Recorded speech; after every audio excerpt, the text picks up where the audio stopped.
భారత్ పాకిస్తాన్ మధ్య జరిగిన కాల్పుల ఒప్పందంపై పార్లమెంటు ప్రత్యేక సమావేశాన్ని ఏర్పాటు చేయాలని ప్రతిపక్ష కాంగ్రెస్ పార్టీ కేంద్ర ప్రభుత్వాన్ని కోరింది. ఈ మేరకు కాంగ్రెస్ అధ్యక్షుడు మల్లికార్జున ఖర్గే, ఎంపీ రాహుల్ గాంధీ ప్రధాని నరేంద్ర మోదీకి లేఖ రాశారు.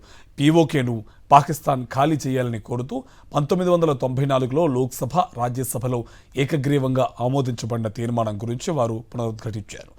ఇరు దేశాల మధ్య కాల్పుల విరమణ ఒప్పందం గురించి తొలుత అమెరికా అధ్యక్షుడు చేసిన ప్రకటనను ఆ పార్టీ తప్పుపట్టింది.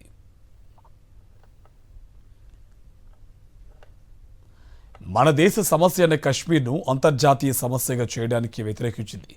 పహల్గామ్ ఉగ్రదాడి, ఆపరేషన్ సింధూర్, భారత్ పాక్ కాల్పుల విరమణ ఒప్పందంపై తొలుత అమెరికా అధ్యక్షుడు ట్రంప్ ప్రకటన చేయడం మొదలైన విషయాలు చర్చించడానికి కేంద్ర ప్రభుత్వం ప్రత్యేక సమావేశాన్ని ఏర్పాటు చేయాలని కాంగ్రెస్ అగ్రనేత రాహుల్ గాంధీ ప్రధానిని కోరారు.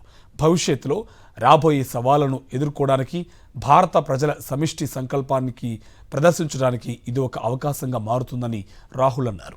కాల్పుల విరమణ నిర్ణయం తీసుకోవడానికి భారత్కు పాక్ నుంచి ఏమి ప్రయోజనం వచ్చిందని ప్రశ్నించారు. ప్రతిపక్ష నేతగా ఖర్గే కూడా ప్రధాని మోదీకి లేఖ రాశారు. కాల్పుల విరమణ ఒప్పందంపై ప్రత్యేక సమావేశంలో తమకు తెలియజేయాలని కోరారు.